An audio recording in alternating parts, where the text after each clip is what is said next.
అయితే junk food అనే దాన్ని ఆ ప్లేస్లోకి వెళ్తేనే అది జంక్ ఫుడ్, అక్కడ తీసుకొని తిందాము సమ్ స్టాల్స్ లేదా షాప్స్కి అని అంటూ పిల్లలు మారం చేస్తూ ఉంటారు. అయితే ఆ సమయంలో ఏం చేయాలి అని అంటే మనం తెలివిగా ఇంట్లో చేయొచ్చు. జంక్ ఫుడ్ లాగా కనిపించే న్యూట్రిషియస్ ఫుడ్ తయారు చేసుకోవచ్చు.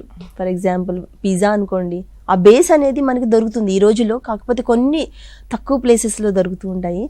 ఏ విధంగా అంటే కింద బేస్ అనేది మైదాతో చేస్తారు బయట, అదే మైదాతో కాకుండా మిల్లెట్స్తో చేసే బేస్లు దొరుకుతున్నాయి, పిజ్జా బేసెస్.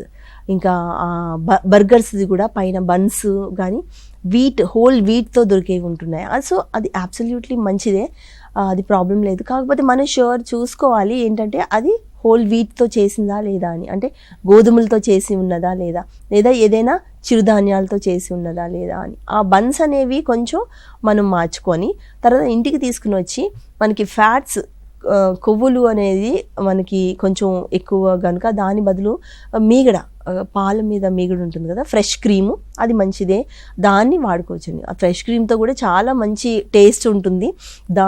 ఆ ఫ్రెష్ క్రీమ్తో పాటు ఇంకా క్యాబేజ్ కానీ ఏమైతే వెజిటబుల్స్ ఉంటాయో, టొమాటో ఇంకా కీరా అలాంటివి మనం గ్రేట్ చేసేసి అందులో వేసుకొని బర్గర్ లాగా ఇవ్వచ్చు పిల్లలకి. సో డెఫినెట్గా అందులో ఎక్కువగా మళ్ళీ ఏమంటారు, ఈ క్రీమ్స్ లేదా ఫ్యాట్స్ తక్కువగా ఉండడం వల్ల వాళ్ళకి ఇష్టం అవ్వచ్చు.